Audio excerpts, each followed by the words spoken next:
Kakadosh Boker Tov, we're continuing on Daf Kaf Amud Aleph, 20a1. The Gemara says, 2 lines down, Ve'abasar tameh, which means now that we just finished speaking about the machat, this needle that testified of Chanina Segana Kohanim, right, and why it could impurify the meat, but not the actual hand of the Kohen or the sakin or the knife.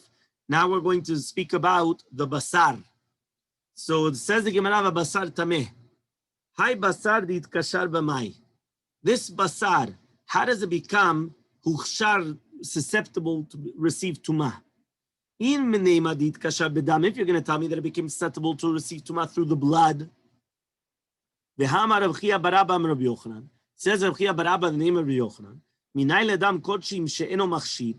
How do we know that dam kodshim is not going to be machshid, to be bekabel tumah? Shneimar, but it says in a pasuk, lo tochelenu al haaretz tishpechenu kamayim. It says you're not going to eat it, you have to spill it on the floor. So the hekesh, right, to water, why are we saying tishpechenu kamayim, you're going to spill it like water? Dam shenishpach kamayim. We say that only blood which is spilled like water, which is dam chulin, which you don't have to accept it in a kli, that is machshid. That is going to make it susceptible for tumah. If it's not going to be spilled like water, eno machshid, it's not going to make it susceptible for tumah. So says the Gemara,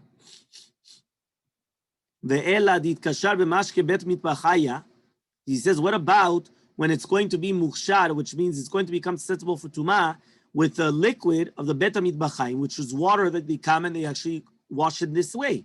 The Hamar Rabbi Yosef Bar Chanina says Rabbi Yosef Bar Chanina, mashke bet mitbachaya, the mashkim of the bet mitbachayim, lo dayan shen dachan. Not only is it going to be that they're pure, ela shen machshirin, but it's that it's not going to make it susceptible for tumah. Meaning, not only is it pure, it's pure and it's not machshir lekabel tumah. So says the Gemara, ve'ela ditkashar bechibat kodesh. The reason why it became susceptible for tumah is because chibat kodesh. If you remember, the concept of chibat kodesh was that since it became so precious to us because it's kodesh, that in itself it makes it susceptible for tumah. So says the Gemara, I would say that it helps chibat kodesh to come and that it's going to make it itself pasul, and it's going to be oser lakrivo lemimna berishon v'sheni nami. But if you're going to come and make it that it's going to become a rishon and sheni, that means the entire concept of chibata kodesh, I would have thought that it only in itself becomes pasul, so it can't be brought as a korban. Why? Chibata kodesh, it's so precious. But to tell me now that it's already going to make a rishon and a sheni, and it's going to be mamash tameh and everything, you would also say the same thing. So says the Gemara, tifshot the bayre shakish. Why don't we come and we actually try to answer this from the testimony of, right, Rabbi Chanina? Because the Shakish asked the question, Tzarid shel menachot, kemach yavesh. We're talking about dry flour of a korban mincha, of a meal offering, right? That it doesn't touch, right? It doesn't touch the shemen, right? It doesn't touch the oil. Monim bo rishon v'sheni or lo? Does it count the rishon and the sheni or not? So Amar Rav Yehuda bar Shmuel, it says Rav Yehuda the name of Shmuel, kegon shaita para shel zivchei shlamim v'vira benahar. Imagine you have a para of a shlamim. You have a cow of a shlamim, of a peace offering, and you made it, you passed it through the river. Ushchata, you slaughtered it. V'adayin mashke tofeach aleh, and you still have a little bit of liquid still on it because of the water from the river. So therefore, in such a case, right, this water is making it susceptible to receive the tumah. Okay? And that was the answer. That's why, right, that's why it had water, that it was still making it, because if not, then how's it going to be susceptible for tumah? There's nothing that's going to make it susceptible for tumah. It's not going to become tumah. Okay? Fine. Next part. Nimtzet b'peresh. We said that if you're going to have the machat, that this needle is found in the intestines, in the zevel of the bimei bema, so it says akol tahor, everything's pure. So it says the Gemara, v'nehedar peresh nitmi elebasar. Why don't we say that the peresh goes back and it's going to contaminate the meat? The Gemara, Amar Ravada Barava, says Ravada Barava, the peresh shaveh, which means it's not a liquid, it's already became excrement. So since it became the excrement, it's not mekabel tumah. Rav Ashi answers another answer. He comes and he says, "Afilu tema." Even if you're going to tell me that we're talking about feresh raka, that means we're talking about something which is very, very loose and it's not going to be a solid. Mishum dehavi mashke seruach, because it's going to be considered a mashke seruach. Mashke seruach means a disgusting liquid. So since it's a disgusting liquid, it's not going to be mekabel tumah. Tani Tana Kamed Rav Sheshat. So we learned in front of Rav Sheshat. Sheretz metameh et hamashkin, umashkin metamin et kli, ukli metameh et haochlim, והאוכלים מטמאים את המשkin. ולמדנו שלוש תומות בשרץ. So it comes here and it says like this. A sheretz, which is a creepy crawler. What was a sheretz? What type of a tumah? Michai, what was a sheretz? What type of a tumah? Av. Av, very good. Chazak Baruch, also John Paul also. Very good. So it's an Ava Tumah. So Sheretz metameh et hamashkin. The Ava Tumah can be metameh the mashkin. The mashkin can be metameh the kli. The kli can be metameh the ochlin, and the ochlin can be metameh the mashkin. So now, obviously, we're going to have to understand what does this mean. So we're going to learn by the Sheretz 3 different levels. So the Gemara is going to say, what do you mean 3 different levels? Hani arba. Here there are 4 levels that we just taught. Yeah, not 3 levels, 4 levels. So says the Gemara, no. Guz mashkin dereisha. You have to take, it's chaser the mashkin, the first ones. Which means like this. You have to say the sheretz is metameh kli. But the ava tumah could be metameh the kli. What does the kli become? A rishon. Hakli metameh et ha'ochlin to become a sheni. The ochlin metameh et mashkin. And the ochlin are going to be metameh the mashkin, that's going to be a shlishi. But this has to be like Rabbi Akiva, if you remember. Because if you remember, we said that only according to Rabbi Akiva does chulin become a shlishi. Because for us, after a sheni, it gets cut off. So says the Gemara, Adarab, the opposite. You have to take off the mashkin of the seifa. So says the Gemara, why? Because if not, it becomes a revi, or a shlishi, and we already said there's no shlishi by chulin. So says the Gemara, Lo ashkechan tana damar mashkim tamin kli, ela Rabbi Yehuda v'hadar beit. There is no tana that held that a liquid can contaminate a utensil, except for Rabbi Yehuda. And Rabbi Yehuda himself, he retracted. So the fact that Rabbi Yehuda himself retracted, we don't go like that. That's why you have to take away the first, the sheretz being mitameh a liquid, because once a sheretz is mitameh a liquid, the liquid cannot be mitameh a utensil. So you have to take away the first one. The first one, which was a sheretz being mitameh a liquid, and then liquid to the utensil, that we have to take off, because you can't do that. So the sheretz to utensil. Now you could continue the utensil to a food and a food to a liquid. Okay? The simanech, what's a siman? Naziata. How do you make shechar seorim? How do you make barley? How do you make barley beer? Beer is usually made out of barley. How do you make it?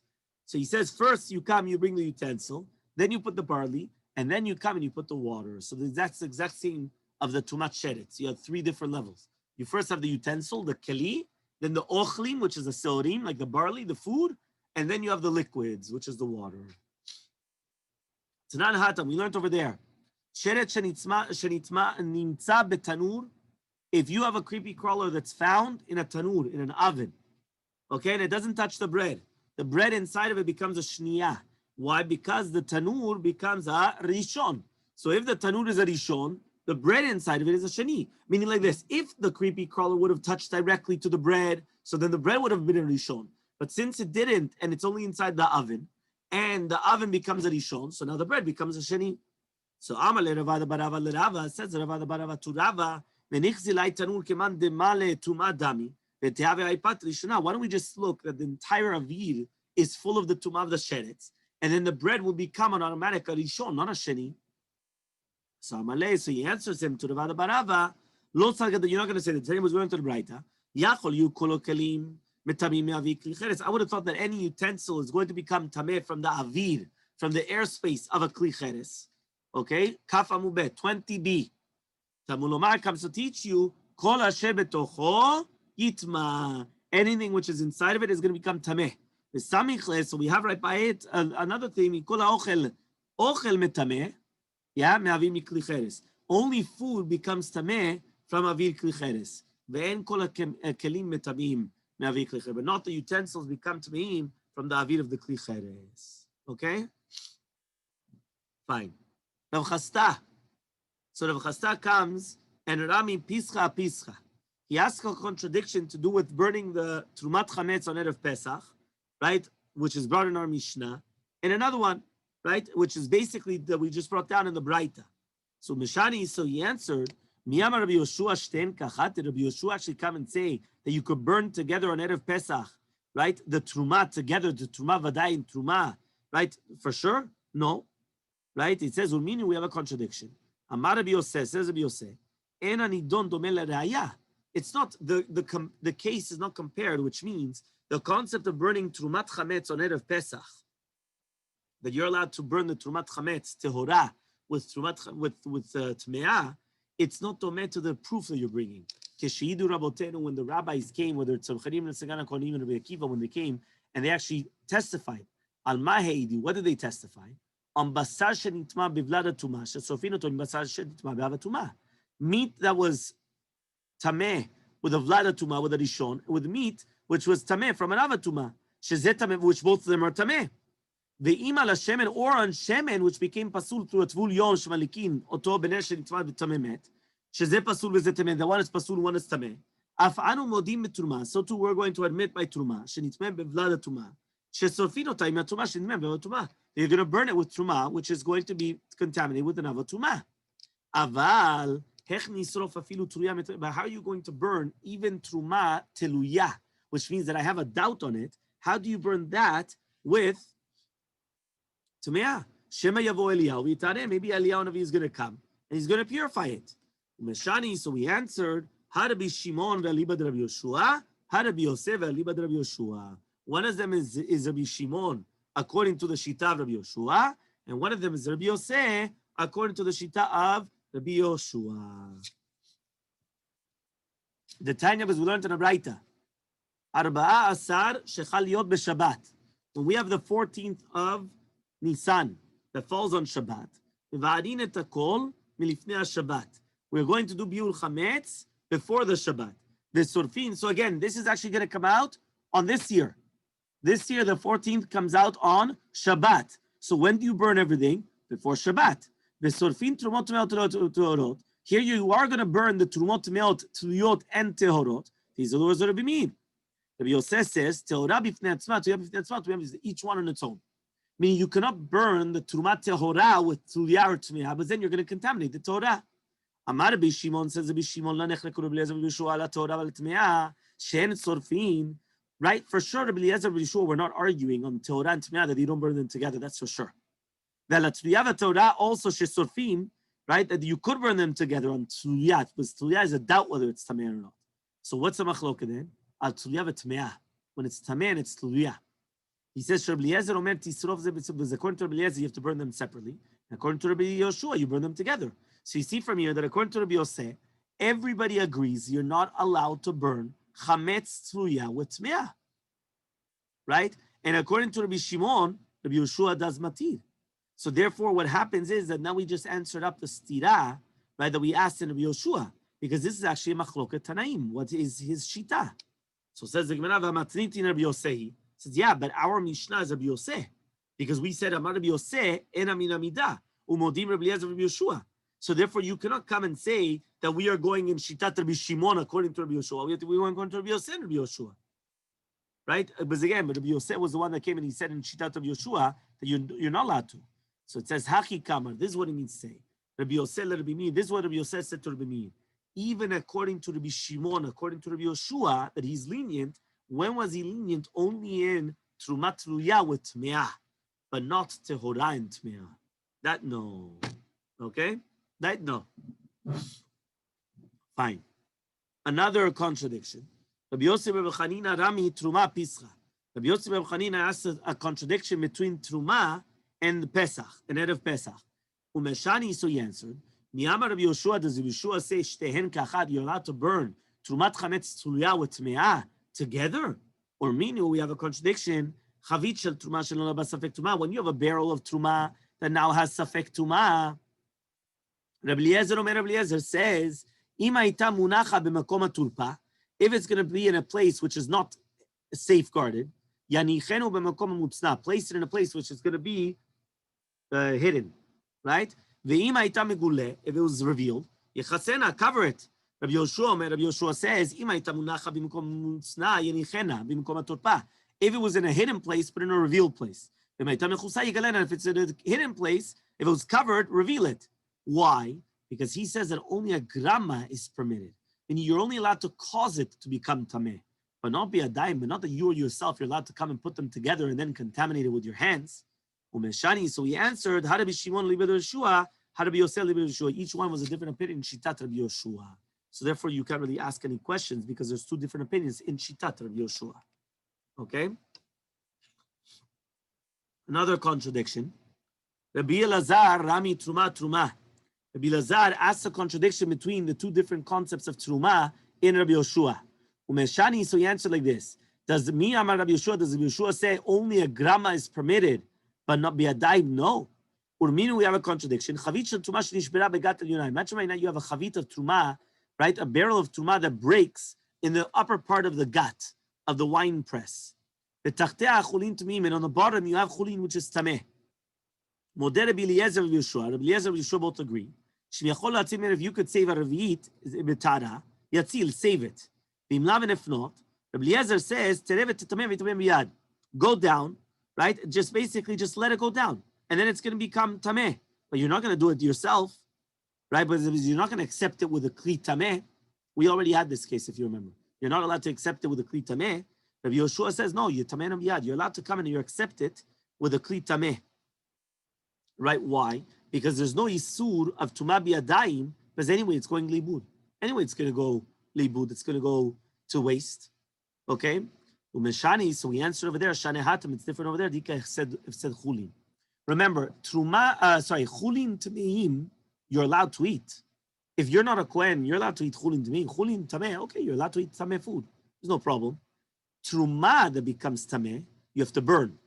So now what happens is that if you're going to come and you're going to take a tameh kli and you're going to save this truma, but the tameh kli is going to make the truma tameh. So you're doing a biyadayim. So the first sheet I held, anyway, they're both going to waste. Because what's going to happen is that the truma, if it's going to fall down into the chulin tmeim, anyway, it's tameh. So it went to waste. And if it's going to fall into this pot of tameh, it's anyway going to waste. So why would I do it? The reason why I'm allowed to do it is, and that's what he says here, Chane Hatam, is because if I let it fall down, now nobody could eat that chulin as well. Because the second that the truma gets mixed in with the chulin, now you can't eat it at all. Because truma could only be eaten by a kohen, and it's also tameh now. So because it's tameh, that's it. It went completely lost. So because of that, you have to burn it. So because of that, it's much better to save it in a tameh utensil, in order to save the chulin, which is on the bottom, that even though it's tameh, I could still eat it. Okay? So Matkif la Rava comes and he asks the following question. Matniti nami ika sedetzim. You've got the loss of the wood. Because if you remember, we said that if you're going to have to burn it separately, you're wasting wood. Because I have to burn the trumat tehora, and then I'm going to have to burn the trumat tameh with a different wood. So it says the Gemara, Malei Abaye, hefsem rubeh chasheshu. Hefsem what lo chasheshu. The first case, when you have the chulin on the ground of the wine press, that's a lot of wine that's going to go to waste. That's hefsem rubeh. That's a great loss. Adding extra wood or putting wood in order to burn the truma, that's a small hefsed. It's not a big, you're not losing a lot of money. So says the Gemara, how do we know the hefsem rubeh chashu, hefsem wa lo chashu? How do we know that they only suspected for hefsem rubeh, not hefsem what? Which means a great loss and not a small loss. The title was learned in a writer, chavit shel shemen truma shenishbera begat alyuna. When you have a barrel of shemen truma that breaks in the gat alyuna, tachtona chulin tmein, in the bottom you have chulin tmein. Modim Rabbi Eliezer, Moder Rabbi Eliezer leByeshua, or Rabbi Eliezer agrees to Yeshua. That if you could save a revit, betara, save it. But if not, let it go down, and you're not going to do it with your hands. So therefore, you see from here that even Rabbi Yeshua, right, he's going to be a modeh that it's going to be asur to be metamed truma biyadayim. Amen. So says the Gemara, Maishna shemen deraui lalik v'yain nami raui leziluf. He says, 1 second. The oil, right? What's the difference between the oil of the truma that even Rabbi Yoshua is modeh, that it's asur letameh biyadayim because you could actually come and light it when it's tameh? Remember, shemen of truma, we said, If it's shemen of truma, if it's ochel, you can't do anything, you have to burn it. But if it's shemen, the kohanim are allowed to benefit from it. What is the benefit that they could have? They could use it to light for it, whether they're going to light it underneath their pot or they're going to use it for light, they're allowed to use it. So he says, Nami Roi Ziluf. He says, 1 second. The wine of Truma Tmeah, right, is also fitting for Ziluf, which means you could come and you could put it in the house for a good smell. In the olden days, they had dirt floor. So when you have dirt floor, what did you used to do? You used to put the wine, or nowadays even constructors, the people in construction, they do this. The dust comes up. So what do? You sprinkle water on the floor and then the dust stays down. It doesn't come up. So the same thing, in the olden days, they used to have dirt floors. And what they used to do was they used to sprinkle it with wine. And that would give like a good smell, right, to the place, right, to the house, to everything. So it says, Yain amiro leziluf. V'chitem, and are you going to tell me ziluf lam miltai, that ziluf is nothing? V'amar Shmuel v'shum Reb Chia. Says Shmuel name Reb Chia. Shotin milog b'sela, umzalfin milog b'shtayim. He says you're allowed to drink, right, a log, when we're talking about, which is enough to buy with like a cheap one, which is sold in a cellar, and you're going to be mizalfin milog b'shtayim, which means that it's better to buy wine for ziluf, for sprinkling, even more than drinking. Okay? So the Gemara says, no, we're talking about wine which is very new, which means new wine that they just made, right, in the wine press, it doesn't have a good smell. It's not fitting for ziluf. So says the Gemara, yeah, but you could wait, make it aged, make it older, and now you could have it. Says the Gemara, you're not allowed to leave wine which is tameh. The reason why is maybe somebody's going to come and they're going to drink it, so they don't want you to keep it. So says the Gemara, you also buy oil, the same thing. So it says, no, the rami lebe klimaus, you put in a disgusting utensil so nobody would eat from the oil. You would only use it for lighting. So therefore there's no problem. So ask the Gemara, the same thing with wine. Yainami rami lebe klimaus. Also put the wine in a disgusting utensil. So says the Gemara, leziluf kabaile beklimaus ramile. He says what?